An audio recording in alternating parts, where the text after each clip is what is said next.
जय हिंद दोस्तों। आज हम लोग पढ़ेंगे नाउन एंड द जेंडर, यानी हम लोग संज्ञा और लिंग के बारे में पढ़ेंगे। जो संज्ञा होता है ना, उसी संज्ञा के लिंग के बारे में पढ़ेंगे कि कौन स्त्रीलिंग है, कौन पुल्लिंग है, कौन आपका नपुंसक है। तो इसी के बारे में आज हम लोग पढ़ेंगे। आज तो आज हम लोग पढ़ेंगे इंग्लिश, यानी इंग्लिश में हम लोग जेंडर के बारे में पढ़ेंगे। हिंदी का अलग होता है और संस्कृत का अलग होता है। तो आज हम लोग पढ़ें जेंडर के बारे में। तो समझते हैं हम लोग जेंडर क्या है। तो जेंडर समझिए, कह रहा है कि the noun which denotes male और female sex is called gender. And इसमें कह रहा है कि द नाउन विच डिनोट्स, इसमें डिनोट्स क्या करता है, मेल और फीमेल, यानी महिला और पुरुष। ये महिला और पुरुष में बार बताता है जेंडर, इसी का पहचान कराता है, वही हमारा क्या होता है, जेंडर होता है। तो कहने का मतलब है कि जिस नाउन से स्त्री और पुरुष जाति का बोध हो, जिस नाउन से स्त्री या पुरुष जाति का बोध हो, उसी को हम लोग हिंदी में जेंडर कहेंगे। लेकिन हम लोग इंग्लिश जेंडर पढ़ रहे हैं। तो इंग्लिश में जो जेंडर होता है वो 4 प्रकार का होता है, जो आप लोग लिखा हुआ देखिए यहाँ पे, लिखा है यहाँ पे कि हाँ, पहले जेंडर में कुछ एग्जाम्पल समझ लेते हैं हम लोग। जैसे हम लिख रहे हैं ऑक्स, बॉय, फादर, हॉर्स, ये आपका आ जाएगा मेल में आ जाएगा। फिर यहाँ पे देखिए गर्ल, काऊ, मदर, ये फीमेल में आ जाएगा। हम क्या बोले आपको कि जेंडर से स्त्रीलिंग और पुल्लिंग दोनों का बोध होता है। स्त्रीलिंग का भी होता है या पुल्लिंग का भी होता है, यानी किसी में स्त्रीलिंग आएगा, किसी में पुल्लिंग आएगा, और किसी में दोनों भी आ जाता है। किसी में ऐसा हम वर्ड बोलेंगे जिसमें आपको दोनों का बोध हो जाएगा, और किसी में इसका बोध होता ही नहीं है।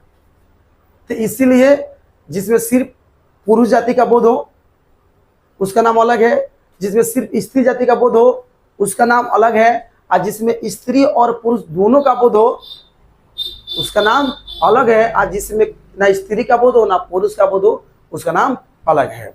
तो पहले आप तो जेंडर समझ गए कि जिस नाउन से स्त्री या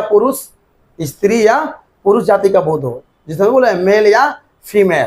तो मेल माने पुरुष होता है और फीमेल का मतलब होता है औरत। तो एग्जाम्पल आप समझ गए बढ़िया से। अब हम जानेंगे कि there are 4 types of gender in English, यानी जो जेंडर होता है ना वो अंग्रेजी में 4 प्रकार का होता है। देखिए यहाँ पे लिखे ना आपको कि there are 4 types of gender in English. तो अंग्रेजी में जेंडर 4 प्रकार का होता है, जो आपको लिखा हुआ है यहाँ पे। फर्स्ट लिखेगा masculine gender.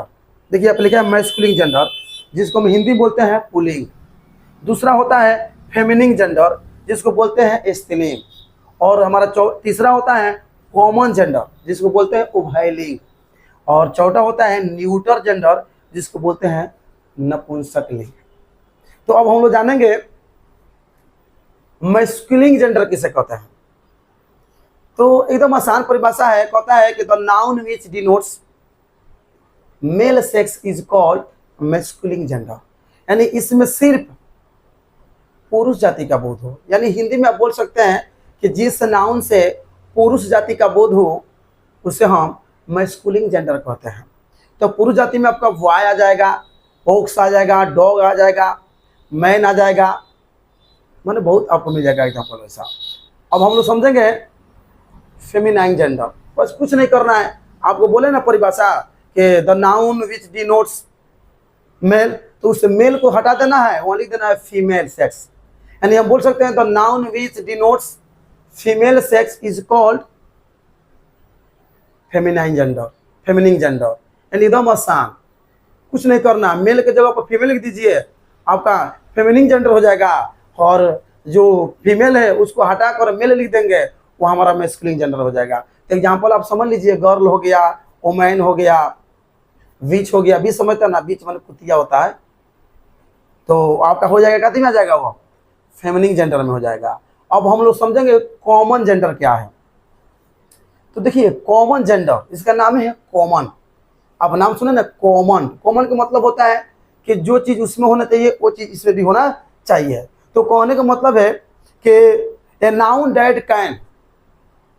That can denote both male and female, male and female gender is called common gender. इसमें कहता है ना कि बोथ मेल एंड फीमेल, यानी आप बोल सकते हैं हिंदी में कि जिस नाउन से स्त्री और पुरुष दोनों का बोध हो, यानी जिस नाउन से स्त्री और पुरुष दोनों लिंगों का बोध हो उसी को हम बोलेंगे कॉमन जेंडर बोलेंगे। स्क्रीन पे आपको दिखाई दे रहा है, देख लीजिए आप लोग। तो बहुत आसान परिभाषा है कि both male and female is called common gender, यानी जिस नाउन से स्त्री और पुरुष दोनों लिंगों का बोध होता है उससे हम कॉमन जेंडर बोलते हैं। जैसे हम बोलेंगे टीचर, तो हम लोग टीचर बोलते हैं तो टीचर में लेडी भी टीचर आती है और जेंट्स भी टीचर आते हैं लोग। हम लोग बोलेंगे डॉक्टर, तो हम जब डॉक्टर बोलते हैं तो उस डॉक्टर में लेडी भी आती है लोग और जेंट्स भी आते हैं लोग। हम बोलेंगे बेबी, और बेबी देखिए, अब वो बेबी मत समझिएगा गर्लफ्रेंड वाला बेबी, लेकर संग बोलता है लोग बेबी कहाँ हो, ये बेबी नहीं बाबू, हम बेबी बोल रहे हैं बच्चा वाला बेबी। तो हम जब बेबी बोलते थे, बेबी माने क्या होता है बच्चा, तो बच्चा में लड़की भी होती है और लड़का भी होता है, तो उसे बोलते हैं कॉमन जेंडर। और लास्ट आपका कहती है न्यूटर जेंडर है आपका। एक होता है न्यूटर जेंडर, देखिए बहुत आसानी से भी परिभाषा है कि the noun which denotes the noun which denotes non living object. इसमें आपका नॉन लिविंग समझता है, नॉन लिविंग का मतलब होता है निर्जीव, यानी आप इसको हिंदी में बोल सकते हैं कि जिस संज्ञा से यानी जिस नाउन से निर्जीव वस्तुओं का बोध हो, यानी निर्जीव वस्तुओं का बोध हो।